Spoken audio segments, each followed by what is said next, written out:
I've fallen in love with someone else, Ethan.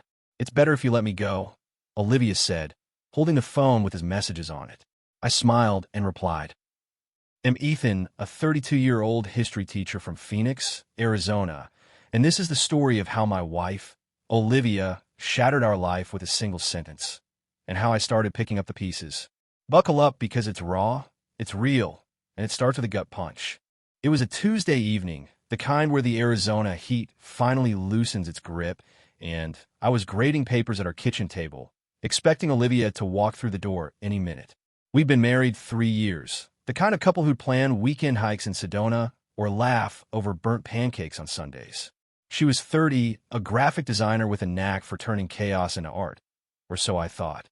That night, she came home late, her phone clutched tight, and dropped a bomb. Ethan, I'm in love with someone else, she said, her voice steady, like she was ordering coffee. I think we need a break. No tears, no fight, just those words slicing through 3 years of promises. I froze, my pen still hovering over a student's essay. Ooh, I managed to ask. She didn't hesitate. Jake, from work. Jake, her coworker, the guy who always lingered too long at her office happy hours. She'd been seeing him for a month, sneaking around while I was planning our next trip to Cancun. I need space to figure this out, she said, already halfway to the door with a duffel bag I hadn't noticed. I'll stay at a friend's for now. And just like that, she was gone, leaving nothing but the echo of her words and the faint buzz of my phone lighting up with her final text. I'm sorry, Ethan. I just need clarity. Clarity. That word burned. I sat there, staring at the text, my coffee going cold. I didn't scream or throw things. I just felt the weight of her absence settle in, heavy and final. The next morning, I woke up to a silent apartment, the kind of quiet that screams louder than any argument. I checked our shared cloud drive out of habit, maybe hoping for a trace of her, something to prove I wasn't dreaming this nightmare. That's when I saw it. Every photo from our last trip to the Grand Canyon gone.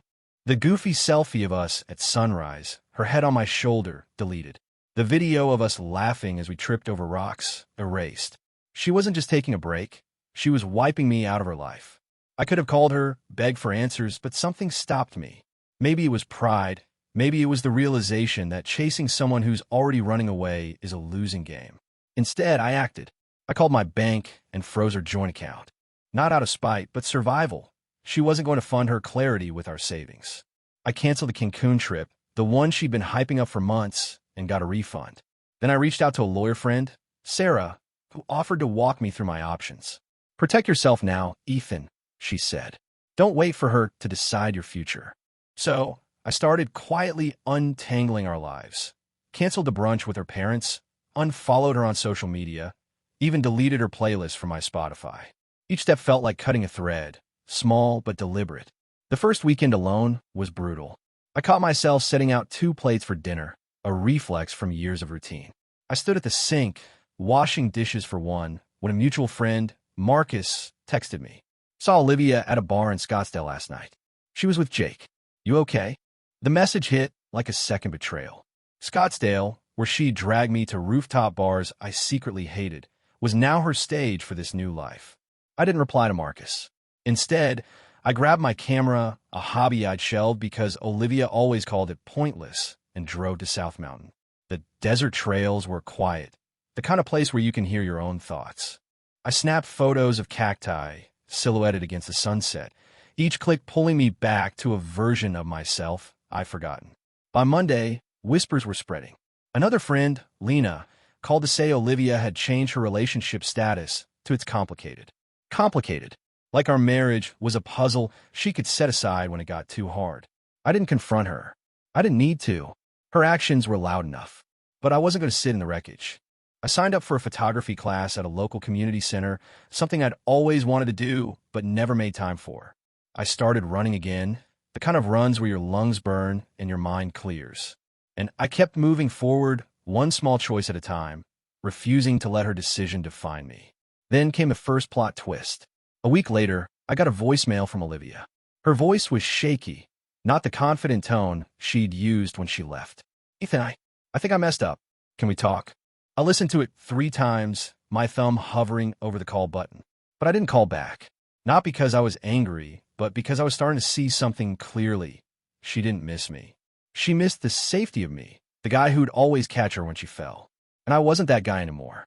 What happens when the person who broke you realizes they can't rewrite the ending? That's where this story's headed. Stick around for part 2 to see how Olivia's clarity crumbles and what I do when she tries to claw her way back.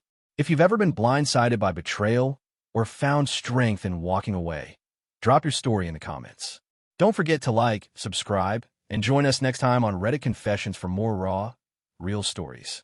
Olivia's voicemail still lingered in my phone, her shaky plea for a meeting unanswered.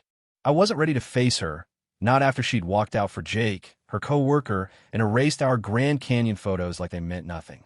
The silence of my Phoenix apartment was loud, but I was done waiting for her to script my life. I was moving forward, and she was about to learn what happens when you bet against someone who's already rebuilding. Her absence left a void, but I filled it with action. I'd already frozen our joint account and canceled our Cancun trip, but now I went further. I met Sarah, my lawyer friend, at a diner near downtown. Over greasy fries, she was blunt. File for divorce now, Ethan. Don't let her control the narrative. Her words hit hard, but they made sense. That evening, I signed the initial divorce papers, each pen stroke a step toward freedom. I also boxed up Olivia's things, her sketchbooks, mugs, that blanket she always stole, and stashed them in a storage unit across town. It wasn't petty. It was practical. I needed her out of my space. Work kept me grounded. Teaching history gave me a rhythm, a reason to get up. I poured myself into lessons about the Revolutionary War, quietly drawing strength from stories of people who fought for their independence. My students noticed a shift. One, Javier, lingered after class and said, "You seem different, Mr. Carter. Like sharper." I shrugged, but he was right. I was shedding the guy who'd waited for Olivia to decide his worth. Then her second voicemail came, longer and shakier. "Ethan, I'm so lost. Jake, it's not what I thought. Can we talk? Please?" Her voice cracked, tugging at the part of me that used to fix her bad days. But I didn't call back. Instead, I laced up my running shoes and hit the Arizona Canal Trail, the desert air burning my lungs. Each stride reminded me I wasn't her fallback plan. The next morning, an email from Olivia landed in my inbox, a wall of text dripping with nostalgia. She wrote about our first Sedona hike, the meteor shower we watched until dawn. "I miss us," she typed. "I think I screwed up." I read it once, then archived it. She wasn't sorry for me. She was sorry for herself, for gambling our life and losing. I check her social media. Bad move. A new post showed the Grand Canyon, our spot, with a caption about finding your way back. It felt like a calculated jab, but I wasn't biting. I leaned harder into my new life. I joined a photography club, where I met Mia, an architect who loved chasing desert sunsets with a camera. We'd hike Camelback Mountain, swapping tips on light and angles, talking about everything but heartbreak. She wasn't a rebound, just proof I could connect without losing myself. I also started volunteering at a Glendale dog shelter, walking rescues on weekends. A scruffy Labrador named Rocker kept nudging my hand, like he sensed I needed an ally. Those moments, hikes, dogs, new faces, were rebuilding me, piece by piece. Then came the twist. Marcus, a mutual friend, called late one night. "Olivia's a mess, man. Jake ditched her. She's been asking about you, showing up at your old spots." I didn't feel triumph, just a strange pity. She wanted clarity, but found chaos. The next day, she texted, "Can we meet? I need to explain." I stared at the message, my thumb hovering over the reply button. But instead of texting back, I drove to South Mountain, camera in hand, and shot the sunset until her words faded. I wasn't ready to let her back in, not when I was finally learning to stand without her. Her desperation grew. She emailed my sister, Claire, asking if I was okay, as if I was the one who'd vanished. Claire shut it down, texted me later, "She's fishing, Ethan. Don't take the bait." Then Olivia showed up at my favorite coffee shop in Tempe, lingering by the counter, pretending to read the menu. I saw her from the corner of my eye, but I paid for my coffee and left without a word. She didn't follow, but her presence was a shadow I couldn't quite shake. The real test came a week later. I was leaving school when my phone lit up with a call from an unknown number. It was Jake. "Ethan, I owe you an apology," he said, his voice tight. I didn't know she was married at first. She lied to me, too. He sounded genuine, but I didn't care. Not my problem anymore, I said, hanging up. It was a strange relief, knowing Olivia's lies weren't just my burden, but it also hardened my resolve. She'd burned 2 bridges, not one, and I wasn't here to rebuild hers. By now, I'd hired a lawyer and finalized the divorce filing. Sarah warned me Olivia might fight it, but I was ready. I'd also started looking at houses in the Phoenix suburbs, tired of the apartment that echoed with old memories. Rocker, the Labrador, was set to come home with me soon, my first step toward a new chapter. Olivia's texts kept coming, each one more frantic. I know I don't deserve you, but please just talk to me. I didn't reply, not out of cruelty, but because I was done being her anchor. What happens when the person who left you realizes they can't rewrite the story? Stay tuned for part 3, where Olivia's desperation peaks, and I make a choice that changes everything. If you've ever had to cut someone off to save yourself, share your story in the comments. See you next time for more raw, real confessions. Olivia's texts were relentless now, each one a plea laced with nostalgia or guilt. She left me for Jake, her co-worker, erased our shared past, and now expected a reunion like it was a rom-com. But I was done being her backup plan. In Phoenix, the desert heat was cooling into fall, and I was building a life that didn't revolve around her. This is the part where her desperation peaks, and I draw a line she can't cross. Her latest move was bold. She showed up at my school, waiting in the parking lot after my last class. I spotted her leaning against her car, arms crossed, scanning the lot. My stomach tightened, but I kept my pace steady, keys in hand. "Ethan, please," she called out as I approached my truck. 5 minutes. I stopped, not because I owed her, but because I wanted to end this on my terms. "What do you want, Olivia?" I asked, voice flat. She stepped closer, her words tumbling out. "I was wrong. Jake was a mistake. I thought I needed something else, but I need you." Her eyes searched mine, but I felt nothing but the weight of her timing. Too late, too calculated. "You needed me when it was convenient," I said. "You don't get to rewrite that now." Her face crumpled, but I didn't soften. "I'm filing for divorce. It's done." She reached for my arm, but I stepped back, got in my truck, and drove off. The rearview mirror showed her standing there, shrinking in the distance. I didn't feel triumph, just relief. That night, I finalized the divorce papers with my lawyer, Sarah, who nodded approvingly. "You're doing the right thing," she said. She's grasping at straws. Olivia didn't stop. She sent a handwritten letter to my apartment, slipped into the mailbox. It was pages long, recounting our first date at a Phoenix food truck festival, the way I'd made her laugh over tacos. "I threw away something real," she wrote. "I'm begging for a chance to fix it." I folded the letter and added it to the box of her old notes, now locked away in storage. Her words were heavy, but they didn't pull me back. I was too busy living, running along the Arizona Canal, snapping photos for my photography club, and bonding with Rocker, the Labrador I'd adopted from the Glendale shelter. He'd flop beside me at night, snoring softly, a reminder that loyalty didn't come with strings. Then came a curveball. My sister, Claire, called, her voice tense. "Olivia showed up at my work, Ethan. She was crying, asking me to talk to you. Said she's falling apart." I pinched the bridge of my nose, frustrated. "What did you say?" I asked. "I told her to leave you alone," Claire replied. "She's not your problem anymore." But Olivia was making herself everyone's problem.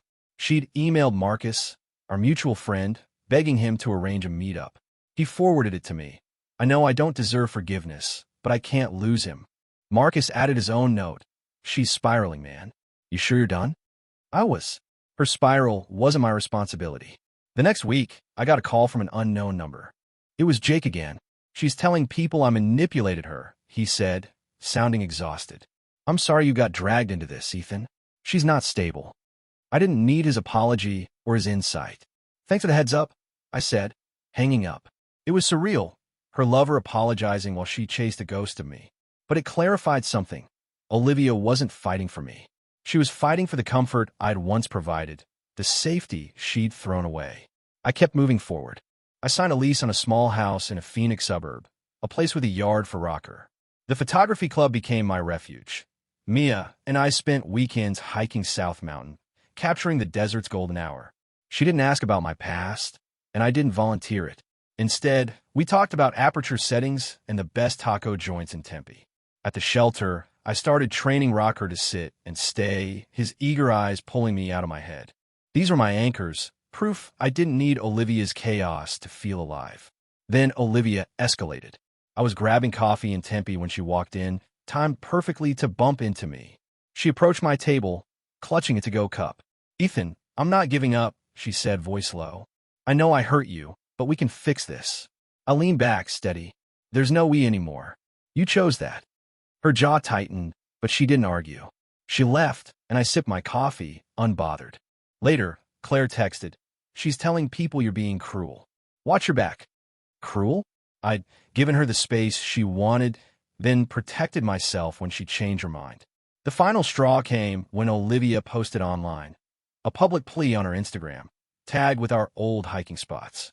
"I lost the best thing I had," she wrote, with a photo of us from years ago. Comments poured in, some sympathetic, others calling me out for abandoning her. I didn't respond. Instead, I blocked her and turned off notifications. My life wasn't her redemption story. I was done being a prop in her drama. What happens when someone's regret becomes your burden? Stick around for part 4, where Olivia's actions force a confrontation, and I make a move that seals my freedom. If you've ever had to block someone to protect your peace, drop your story in the comments. See you next time for more raw, real confessions. Olivia's relentless attempts to pull me back were escalating. Letters, coffee shop ambushes, even a public Instagram plea painting herself as the victim.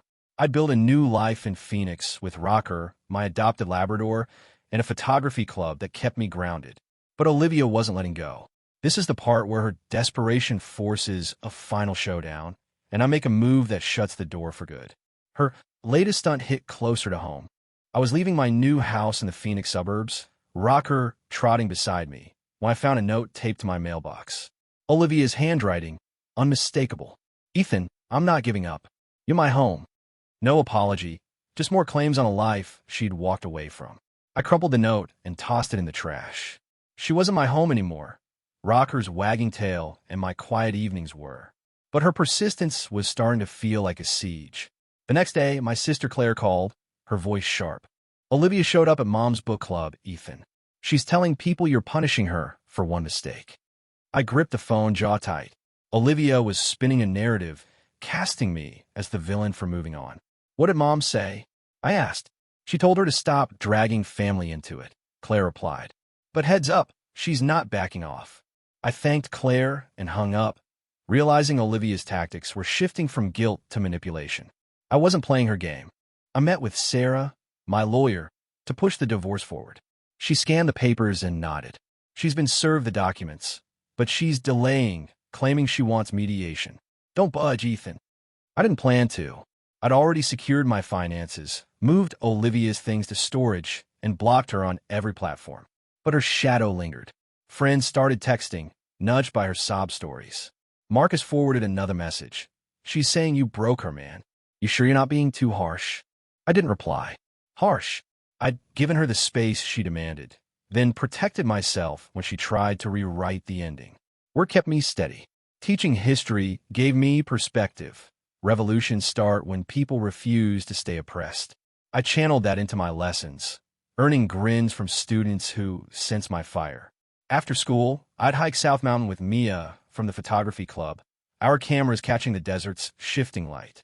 She never pried, but one evening, as we framed a cactus against the sunset, she said, "You seem like you're carrying less these days." I nodded. "Trying to." Rocker helped too. His goofy insistence on chasing lizards during our walks pulled me out of my head. Then Olivia upped the ante. I was at a Tempe farmer's market, picking out tomatoes, when she appeared, holding a basket like it was a shield. "Ethan, I'm begging you," she said, voice low but urgent. "I know I screwed up with Jake, but we were good once. Don't throw that away." Shoppers glanced our way, sensing the tension. I kept my tone even. "You threw it away, Olivia. I'm just living with the consequences." She stepped closer, eyes pleading. "I'm different now. I've learned." I shook my head. "You learned too late." I paid for my tomatoes and walked off, her silence trailing me. That night, I got a call from an unknown number. It was Olivia's mom, Karen, who'd always liked me. "Ethan, she's falling apart," she said, voice soft. "She knows she lost something real. Can't you talk?" I respected Karen, but I wasn't swayed. "She made her choice," I said. "I've made mine." After hanging up, I felt a pang, not for Olivia, but for the life I'd once imagined, one where family stayed family. That life was gone. The real blow came a week later. I was at the Glendale shelter, walking Rocker, when my phone buzzed with an email from Olivia's lawyer. She was contesting the divorce, claiming I'd abandoned her emotionally and demanding half our assets, including the new house. Sarah laughed when I showed her. "She's got no case," she said, "but she's trying to wear you down." I wasn't surprised, but I was done. I told Sarah to push for a quick settlement. No mediation. I also changed my locks and installed a security camera. Olivia's mailbox note had crossed a line. Then came the confrontation. I was leaving a photography club meetup when Olivia pulled into the lot, blocking my truck. She got out, hands shaking. "Why are you doing this?" she demanded. "I'm trying to fix us, and you're acting like I'm nothing." Her voice cracked, drawing stares. I stayed calm. "You chose Jake. You erased our photos. You don't get to decide what I owe you now." She froze, then whispered, "I thought you'd fight for me." I looked her in the eye. "I did. You weren't there." I drove away, her figure fading in the rear view. That night, I sat on my porch with Rocker, the desert air cool. I'd won the battle, but it didn't feel like victory, just a quiet resolve. Olivia's fight was for a past I'd outgrown. My future was here, a new house, a loyal dog, and a life I was building without her. What happens when the past demands a second chance? But you've already closed the door. Stay tuned for part 5, where Olivia faces the consequences and I step fully into my freedom. If you've ever had to stand your ground against someone's regret, share your story in the comments. See you next time for more raw, real confessions. Olivia's campaign to claw her way back into my life had hit a wall. Her parking lot confrontation, her lawyer's feeble attempt to contest the divorce, and her pleas through friends and family weren't enough to pull me back. I'd built a new life in Phoenix with Rocker, my Labrador, and a photography club that reminded me who I was. This is the final chapter, where Olivia faces the fallout of her choices, and I step fully into the freedom I earned. Her last stunt still stung, blocking my truck, demanding I fight for a marriage she'd abandoned for Jake. I'd walked away, but her shadow lingered. The next week, I got a text from Marcus. "Olivia's telling people you're heartless, man. She's posting about it online." I check her Instagram. A new post showed a photo of our old hiking trail in Sedona with a caption, "Some people give up on love too easily." Comments piled up, some blaming me, others calling her out. I didn't engage. I blocked her and moved on, but the audacity of her narrative burned. She'd left me, erased our memories, and now played the victim. Sarah, my lawyer, called with an update.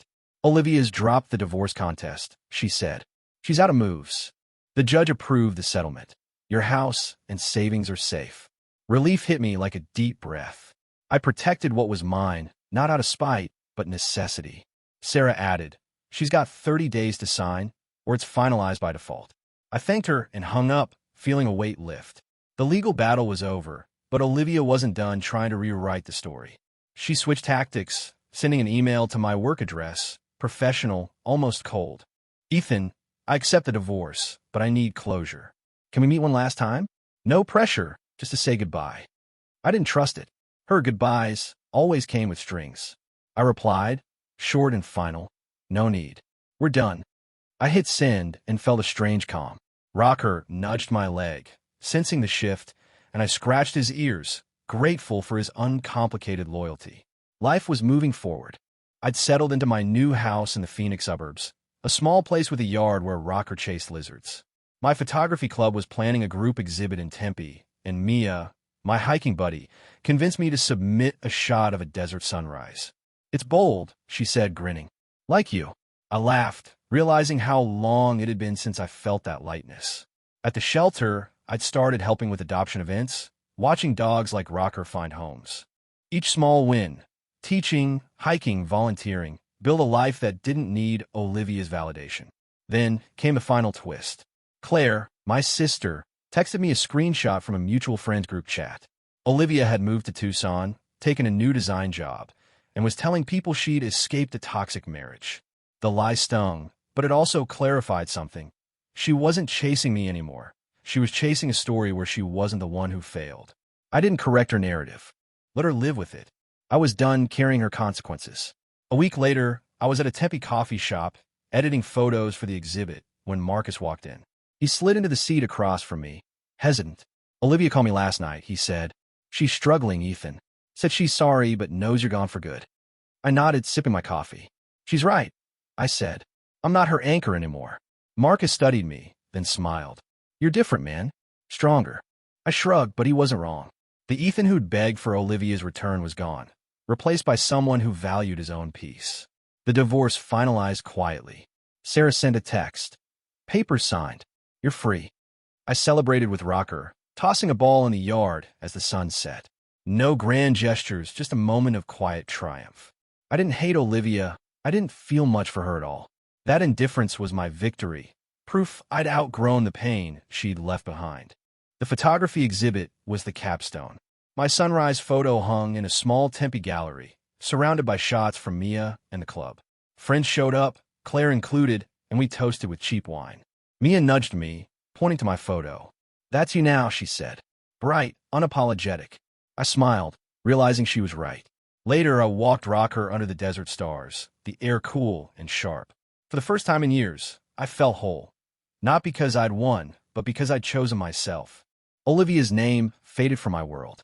I heard she'd started a blog in Tucson, writing about healing from heartbreak. I didn't read it. Her story was hers to tell, but it no longer included me. My story was here: a house, a dog, a passion for capturing light, and a life built on my terms.